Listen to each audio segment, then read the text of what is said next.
just can't wait to share this story with you. I've been waiting for weeks. We should have had a meeting last week and we didn't. And I just couldn't wait to share this with you. Madam Toastmaster, special invited guests, fellow Toastmasters. I can't wait. You ready to hear? Tell me if you're ready to hear. Yes. This story is going to knock you off your feet. Let me tell you what happened to me last week. Let me tell you what I did last week. No, as a matter of fact, you want to guess what I did last week? Who wants to guess? You went to the beach. I went to church. Yeah, I did that. Didn't go to the beach. Cook up a No. storm. I cooked up a storm. No, I ate up a storm. You went out with the kids. I went out with the kids, yes. You drink managed water. Something almost fell down. Not last week. Guess what I did? I read a book. I read a book. I know it's not shocking news to all of you here, because you'd imagine that I'd read from time to time. But guess what happened to me? I was in such a state of flux for the last several months. I had not been reading. And one still small voice that was like a symbol, a sign somewhere, saying to me, get that rear off that chair and read a book. Can you imagine that voice even rhyming? Get that rear off that chair and read a book. I had so many books at home, but none of them lured me into them. And I said, so what am I going to do? Good old Nallis. I went down to Nallis and I got a book. And this is the book that has been tantalizing, that has been teasing, and has been tickling my reading fantasy for the last week. I must confess, I haven't finished the book yet. I'm on about page 35, and I think I have maybe about 330 odd pages left to go.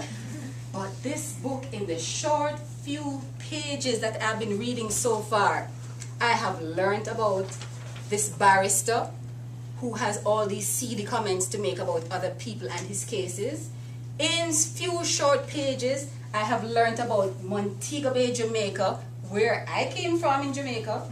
And in these few short pages, I have learned so many things about my own country that after 40 odd years, yes, here I go letting out my age, but after 40 odd years of living in Jamaica, I had not known about Montego Bay the way I now know about it from reading this book.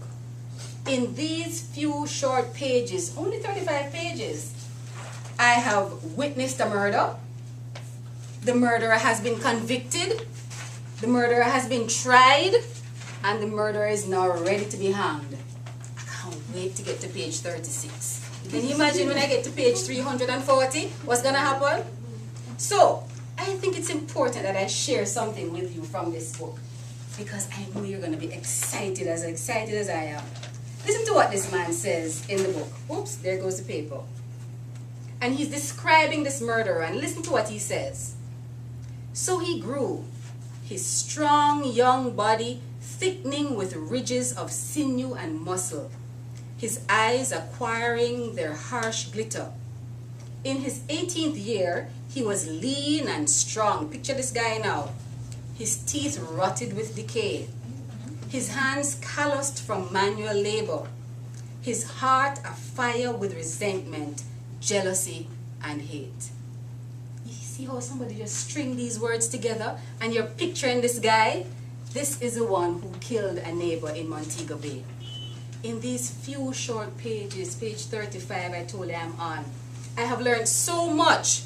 And it's interesting how he has been able to weave the characters in this book and to pull you in. I should tell you that one day last week when I was reading, he's so funny. I'm sitting by myself reading this book and I'm laughing aloud. And my 10-year-old says, Mommy, what's so funny? Well, I couldn't share with him because it was a rude part in the book. And I sat there laughing. And after a while I felt guilty. I shouldn't be laughing at this rude thing that man is saying. But it was reality. He was talking about these rich Jamaicans in the 1950s who were either white or brown or in between, who had money, who had helpers, who were servants, and they were having affairs with the servants. And the poor wives were so oblivious to what was taking place that the servants were mocking and jeering them. And that's the part in the book where he started delving deep now into the lives of the people in Montego Bay.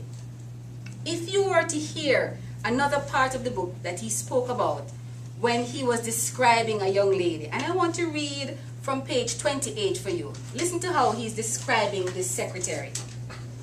Miss Perkins was his new secretary, a little brown chit of a thing with the most enchanting little rump and a complexion smoother and cleaner than river stone.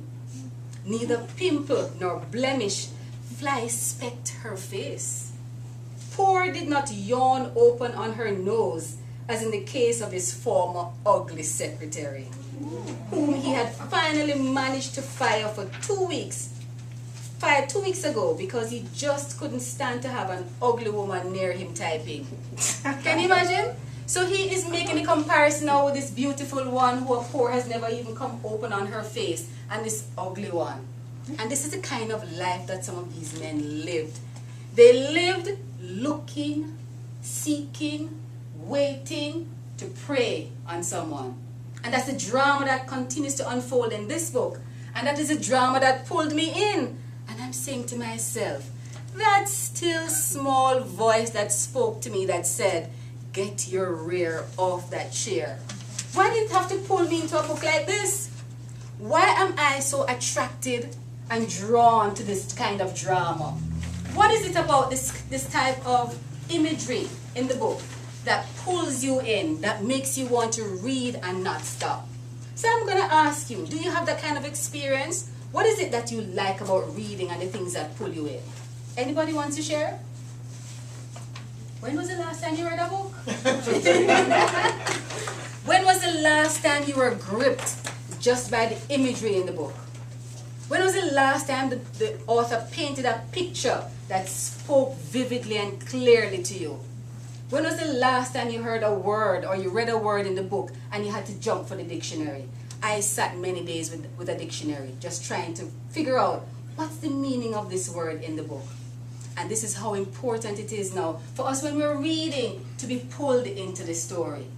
And drama continues to unfold, because when it talks about the barrister now, for 43 years old, and he's married to a svelte American who dyed her hair a shimmering yellow and had borne him 3 sons, and he was known throughout Montego Bay as possessing an insatiable fondness for the flesh of black and brown women. You hear the language that he uses? He has this what now? Insatiable appetite for the flesh of brown and black women. So how many of us in here now would he have an appetite for? Yeah? And I'm wondering, were I to be in Montego Bay in 1954 when this book was written, would I be the person who he said had this nice rump? Would I be the person who we would have described as having that ruddy complexion? I guess not. Makeup does it. So ladies and gentlemen, it is important when we go reading, we make sure that the reading transports us. It transforms us. And so do you know what I'm going to be doing this weekend? What am I going to be doing this weekend? Finishing the book? You think so? No? You think I'm going to be finishing that book? I think I've had enough reading. I might now go do bungee jumping, find something else to do other than reading. You think so? No. I'm going to find another book, and I'm going to read, and I'm going to enjoy, and I'm going to invite you also to get that rear of that chair and read a book. Madam Toastmaster.